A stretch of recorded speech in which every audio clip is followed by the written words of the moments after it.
अब बात कोरोना के डर की, क्योंकि कोरोना काल में कल क्या हो यह किसी को नहीं मालूम, क्योंकि वैज्ञानिक तीसरी लहर की चेतावनी दे रहे हैं और अब कोरोना के डर से लोग चांद पर घर खरीदने लगे हैं। ऐसी एक शख्स अश्विनी सुखीजा है जिन्होंने चांद पर 1 एकड़ जमीन खरीद ली।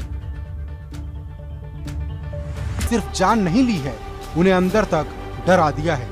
डर इतना कि एहतियात के तौर पर लोग जहां जीवन रक्षक दवाएं खरीद रहे हैं, ऑक्सीजन के सिलेंडर से लेकर वेंटिलेटर तक खरीद रहे हैं, वहीं सहारनपुर के इस शख्स ने कोरोना के खतरे को देख चांद पर प्लॉट खरीद लिया है। पता नहीं कब धरती छोड़ चांद पर बसना पड़ जाए। आजकल जो कोरोना महामारी चल रही है, कोरोना महामारी चलते हुए पता नहीं क्या होना क्या नहीं होना, लोग सब डरे सहमे बैठे हैं। तो इसके बच्चों के भविष्य को देखते हुए मैंने जो है ये कदम उठाया है। 21 जुलाई 1969 को जब नील आर्मस्ट्रांग ने चांद पर कदम रखा था, तब किसने सोचा था कि एक दिन ऐसा भी आएगा कि लोग चांद पर घर बनाएंगे।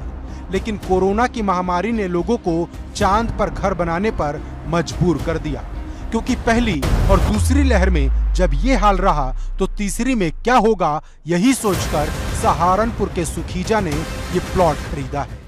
पहले पिछले साल कोरोना आया, इस साल सेकंड वेव आ गई, अब थर्ड वेव की तैयारी है। बच्चों पे तो ब्लैक फंगस है, वाइट फंगस है, और ना जाने पता नहीं क्या क्या कुछ भी हो सकता है। अश्विनी सुखीजा सहारनपुर के हकीकत नगर में रहते हैं।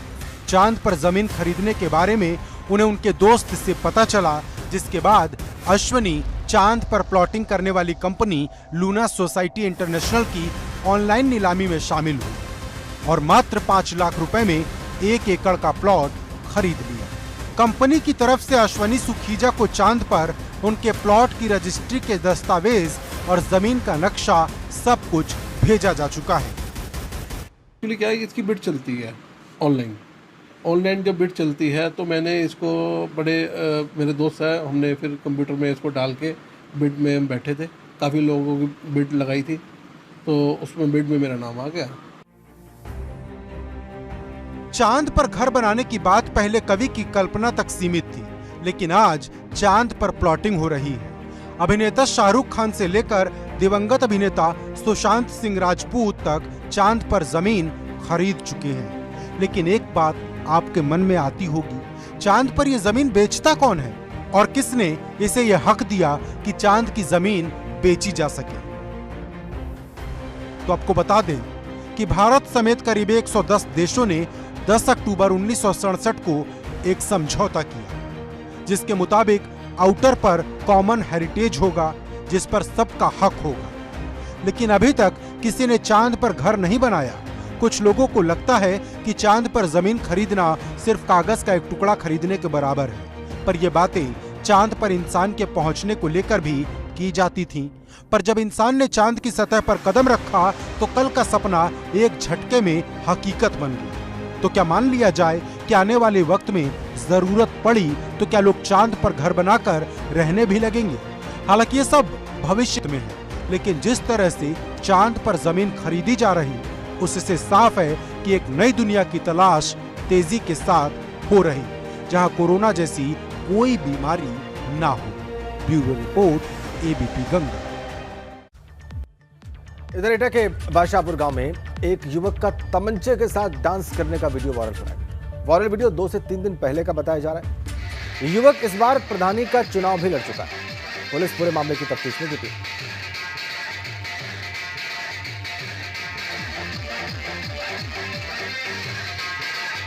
ये वीडियो 2 से 3 दिन पहले का बताया जा रहा है। जो युवक तमंचे के साथ डांस कर रहा है, ये पिछला प्रधानी का चुनाव भी लड़ चुका है। एटा का यह सारा मामला पुलिस तफ्तीश कर रही है।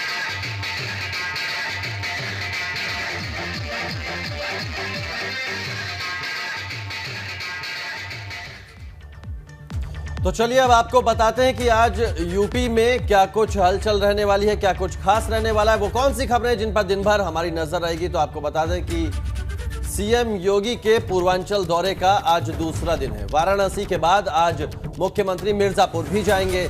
वाराणसी में पीएचसी में टीकाकरण कार्य का निरीक्षण करेंगे और मिर्जापुर में इंटीग्रेटेड कोविड-19 कंट्रोल सेंटर का निरीक्षण भी मुख्यमंत्री करेंगे। सुबह 9 बजे पीएचसी चिराई गांव में कोविड टीकाकरण कार्य का निरीक्षण किया जाएगा। सुबह 10:35 पर मिर्जापुर में इंटीग्रेटेड कोविड कमांड सेंटर का निरीक्षण करेंगे मुख्यमंत्री। सुबह 11 बजे मिर्जापुर के जनप्रतिनिधियों और अधिकारियों के साथ बैठक करेंगे और मिर्जापुर में दोपहर 12:15 पर गांव का दौरा करेंगे। इसके अलावा उत्तर प्रदेश में ग्राम प्रधानों और पंचायत सदस्यों को आज और कल शपथ दिलाई जाएगी। त्रिस्तरीय पंचायत चुनाव के नवनिर्वाचित प्रतिनिधियों को आज से शपथ दिलाई जाएगी। ग्राम प्रधानों और ग्राम पंचायत सदस्यों को वर्चुअली शपथ दिलाने के निर्देश दिए गए हैं। शपथ ग्रहण के बाद संगठित ग्राम पंचायतों की पहली बैठक 27 मई को आयोजित होगी। 58,176 प्रधानों समेत 7,31,813 ग्राम पंचायत सदस्य शपथ लेंगे। कोविड-19 के चलते इतनी बड़ी संख्या में ब्लॉक पर शपथ ग्रहण समारोह करना आसान नहीं होगा, इसलिए वर्चुअली ये शपथ दिलाए जाने का फैसला लिया गया। निर्वाचित प्रतिनिधियों को जिलाधिकारी की ओर से नामित अधिकारी वीडियो कॉन्फ्रेंसिंग या वर्चुअली शपथ दिलवाएंगे। प्रतिनिधि अपने ग्राम पंचायत में ही पंचायत घर, सामुदायिक भवन या फिर ग्राम पंचायत क्षेत्र स्थित कॉमन सर्विस सेंटर में शपथ लेंगे। इसके अलावा आज राष्ट्रीय लोकदल का नया अध्यक्ष चुनने के लिए कार्यकारिणी की बैठक होगी। 34 सदस्यीय की राष्ट्रीय कार्यकारिणी की यह बैठक होगी। वर्चुअली इस बैठक का आयोजन किया जाएगा। जयंत चौधरी का अध्यक्ष बनना लगभग तय माना जा रहा है। चौधरी अजित सिंह के निधन के बाद आज राष्ट्रीय लोकदल का नया अध्यक्ष चुनने के लिए आरएलडी की राष्ट्रीय कार्यकारिणी की यह बैठक होगी। बैठक में सभी सदस्यों की राय जानी जाएगी, जिसके बाद नए अध्यक्ष का चुनाव होगा। अगली बात कर लेते ताउते की। ताउते के बाद अब यास साइक्लोन बदलेगा यूपी का मौसम। यूपी में आज तेज हवाएं चल सकती है। भारतीय मौसम विज्ञान केंद्र की वेबसाइट पर इसकी जानकारी दी गई है, जिसके मुताबिक आज यास चक्रवर्ती तूफान के सक्रिय होने के आसार बन रहे हैं। ताउते की तरह यास साइक्लोन का असर भी उत्तर प्रदेश और मध्य भारत के मौसम पर पड़ेगा। मौसम विभाग के मुताबिक आज यूपी में 30 से 40 किलोमीटर प्रति घंटे की रफ्तार से तेज हवाएं चलने के आसार हैं। आइए हम आपको बताते हैं कि उत्तराखंड में आज क्या खास रहने वाला है। पौड़ी में प्रदेश के आपदा प्रबंधन और पुनर्वास और उच्च शिक्षा मंत्री धन सिंह रावत पौड़ी के विकास भवन सभागार से 3 विकास खंडों के ग्राम प्रधानों के साथ वर्चुअल तरीके से जुड़कर कोरोना के हालात पर बैठक करेंगे, समीक्षा करेंगे, क्षेत्रों की स्थिति जानेंगे। इसके अलावा थैलीसैंण, खिरसू और पाबो ब्लॉक के ग्राम प्रधानों के साथ वर्चुअली जुड़कर धन सिंह रावत कोरोना की बैठक करेंगे। सुबह 10:30 बजे बैठक वर्चुअली। हल्द्वानी से खबर होगी, काठगोदाम रेलवे स्टेशन पर आज बाघ एक्सप्रेस नहीं चलेगी। यास तूफान के खतरे को देखते हुए काठगोदाम हावड़ा एक्सप्रेस का संचालन भी रद्द हो गया है। बंगाल और उड़ीसा में यास तूफान से संभावित खतरे को देखते हुए पूर्वोत्तर रेलवे ने काठगोदाम से हावड़ा को जाने वाली बाघ एक्सप्रेस को रद्द कर दिया है। और ट्रेन रद्द हो जाने से उत्तर प्रदेश, बिहार और पश्चिम बंगाल जाने वाले यात्रियों को बहुत दिक्कतों का सामना करना पड़ सकता है।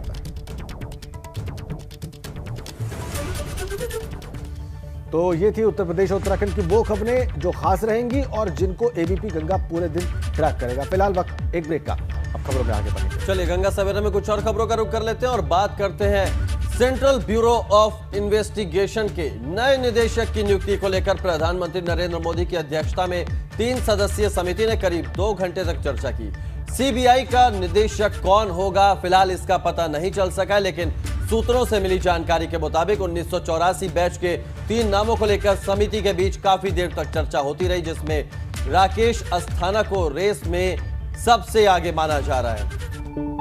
तो राकेश अस्थाना सीबीआई के निदेशक हो सकते हैं। सीबीआई निदेशक की नियुक्ति को लेकर बैठक हुई। 3 सदस्यीय समिति ने 2 घंटे तक मंथन किया और इसमें राकेश अस्थाना का नाम सबसे आगे आ रहा है। सूत्रों के हवाले से यह बड़ी खबर आपको बता रहे हैं। 1984 बैच के 3 नामों पर चर्चा हुई है। सीबीआई निदेशक की नियुक्ति को लेकर बैठक।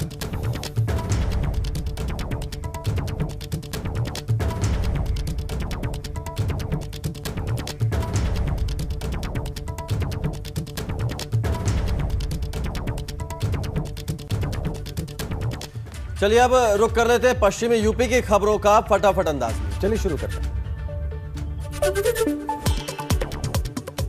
मेरठ में ब्लैक फंगस का प्रकोप बढ़ता ही जा रहा है। एक दिन के भीतर 12 नए मरीजों में ब्लैक फंगस की पुष्टि हुई है। अब तक जिले में 104 ब्लैक फंगस के मरीज मिले हैं। साथ ही 10 की मौत हो चुकी है। सीएमओ ने बताया कि ब्लैक फंगस के 64 एक्टिव केसेस हैं।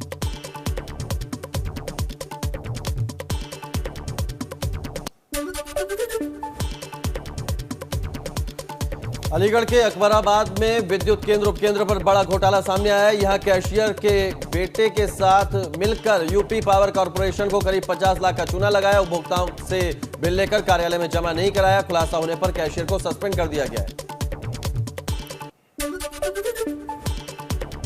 मथुरा में सीएमओ ऑफिस पर लापरवाही की तस्वीरें दिखाई दी, जहां पर सीएमओ कार्यालय परिसर में शराब की खाली बोतलें मिली हैं और इसके बाद कई तरह के सवाल उठने पर सीएमओ रचना गुप्ता ने इस मामले में जांच की बात कही।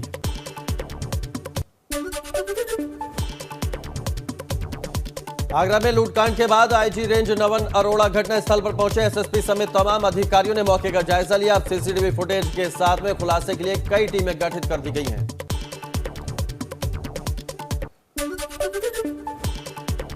इधर गाजियाबाद के बमेटा गांव में मां बेटे की गोली मारकर हत्या कर दी गई। वारदात की खबर लगते ही इलाके में हड़कंप मच गया।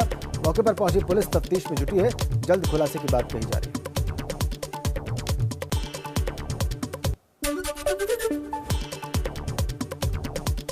ग्रेटर नोएडा के दादरी में ग्राम समाज की जमीन पर भूमाफिया ने कब्जा कर लिया है। 60 लाख की सरकारी जमीन पर लॉकडाउन में कब्जा किया गया, जिसे प्रशासनिक टीम ने वापस कब्जे में लिया है। फिरोजाबाद में ट्रांसफार्मर से पास के खोखे में आग लग गई। कुछ ही देर में आग ने विकराल रूप धारण कर लिया। मुश्किल के बाद फायर ब्रिगेड ने आग पर काबू पाया।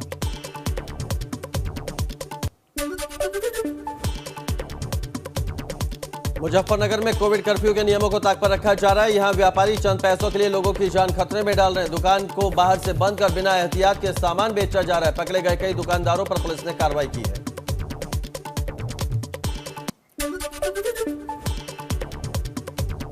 भारतीय क्रिकेट टीम के खिलाड़ी पीयूष चावला ने अपने भाई के साथ वैक्सीन लगवाई। पीयूष और प्रतीक चावला ने वैक्सीनेशन सेंटर पहुंचकर कोविशील्ड की पहली डोज ली। आपको बताएं कि हाल ही में पीयूष चावला के पिता का कोरोना से निधन हुआ है।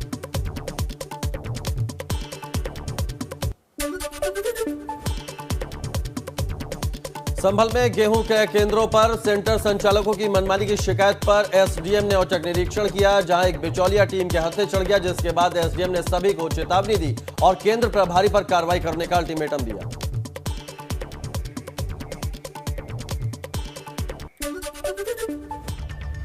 तो पश्चिमी यूपी की खबरें हमने अपने दर्शकों को दिखाई फटाफट अंदाज में। बिल्कुल, फिलहाल वक्त एक छोटी सी ब्रेक का, फौरन लौटेंगे और खबरों के सिलसिले को आगे बढ़ाएंगे। और बात करते हैं उत्तराखंड में बढ़ते कोरोना संक्रमण के चलते कोविड कर्फ्यू 1 जून तक बढ़ाया गया है। कोरोना के चलते 1 जून तक कोविड कर्फ्यू सख्ती के साथ जारी रहेगा।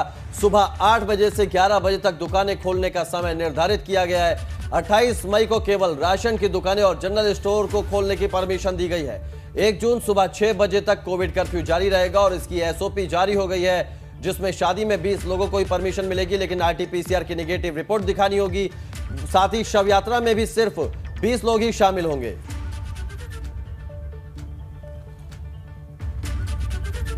इधर पहाड़ पर कोरोना के नए मामलों में पहले से कमी दर्ज हो रही है। हालांकि ब्लैक फंगस अपने पांव पसार रहा है। बात करें कोरोना के आंकड़ों की तो यहां बीते 24 घंटे में 2071 नए कोरोना मरीज मिले हैं। इसके बाद एक्टिव केसेस की संख्या घटकर 49,579 रह गई है।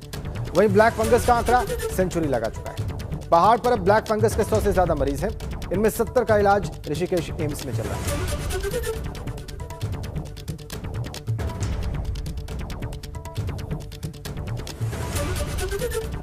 चलिए उत्तराखंड का हाल जान लेते हैं। देहरादून चलते हैं। विनोद कुमार इस वक्त हमारे साथ सीधा कनेक्ट है वहां से। विनोद, बताइए सारी पिक्चर क्या है इस वक्त उत्तराखंड में, चाहे वो कोरोना की हो या फिर ब्लैक फंगस की हो और इससे जुड़ी दूसरी बीमारियों की हो।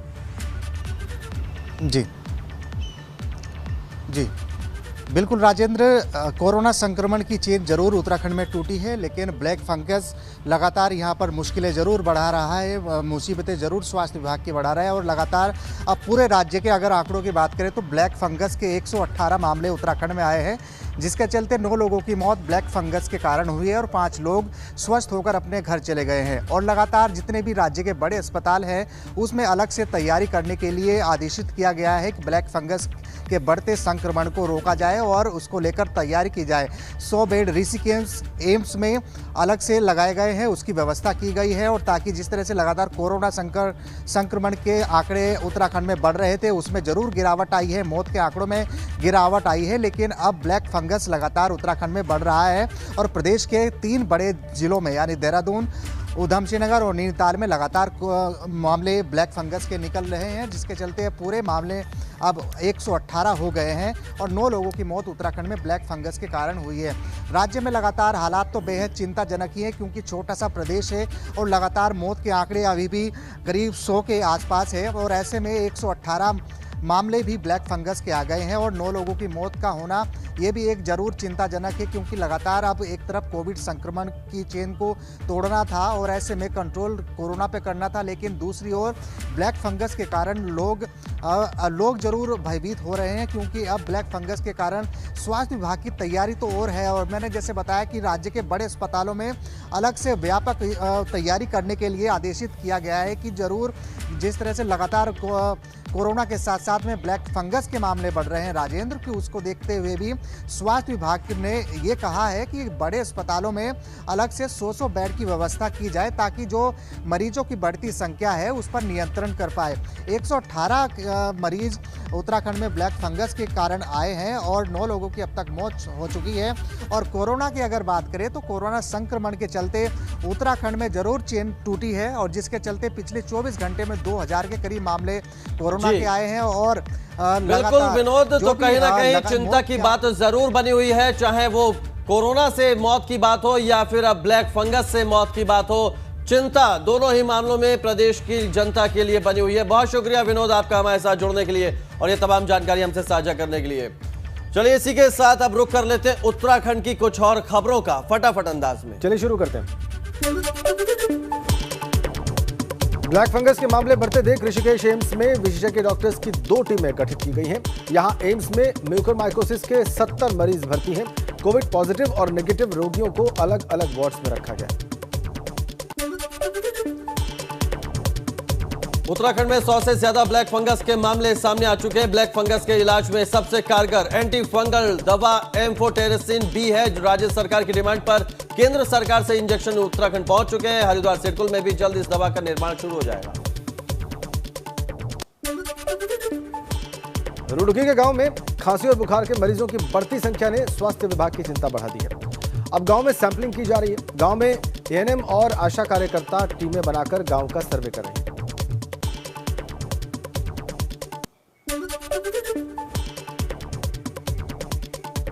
मशहूर बॉलीवुड डांसर और कोरियोग्राफर राघव जुयाल ने अल्मोड़ा में कोरोना प्रभावितों को राहत किट बांटी। राघव जुयाल को देखने के लिए लॉकडाउन में भी लोगों की भीड़ उमड़ पड़ी। राघव जुयाल ने ग्रामीण क्षेत्रों में सीएचसी और पीएचसी को मजबूत बनाने की बात कही।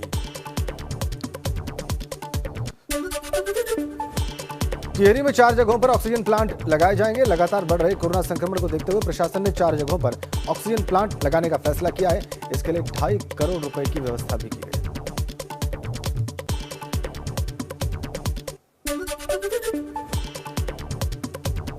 रुद्रप्रयाग के केदार घाटी में माधव चिकित्सालय को कोविड केयर सेंटर में तब्दील किया गया है। डीएम मनोज की पहल पर इस तरह का पहला कोविड सेंटर स्थापित किया गया है।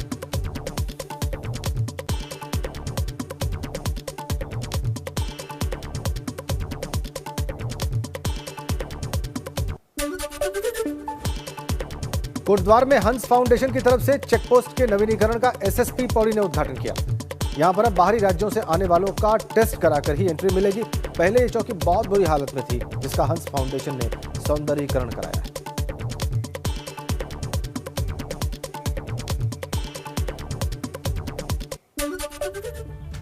तो ये उत्तराखंड की खबरें थी जो हमने आपको फटाफट अंदाज में बताई। कुछ और खबरों का रुख कर लेते हैं और बात करते हैं उत्तराखंड में एक और लोग कोरोना से त्राहिमाम कर रहे हैं। प्रदेश में ब्लैक फंगस के केस बढ़ रहे हैं तो दूसरी ओर सियासतदान महामारी के दौर में भी अपनी छवि चमकाने से बाज नहीं आ रहे हैं। राजधानी देहरादून में एक और भाजपा ने कांग्रेस की शुद्धि बुद्धि के लिए मौन व्रत रखा तो कांग्रेस के नेता व्यवस्थाओं में खामी का आरोप लगाते हुए सांकेतिक उपवास पर बैठ गए।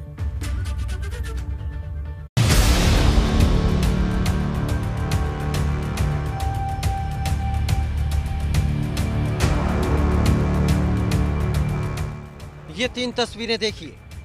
कोई मौका हो, कोई बीमारी हो या फिर कोरोना महामारी हो, जिंदगी थम जाती है, व्यवस्थाएं हिल जाती हैं, लेकिन एक चीज सियासत है जो लगातार चलती रहती है।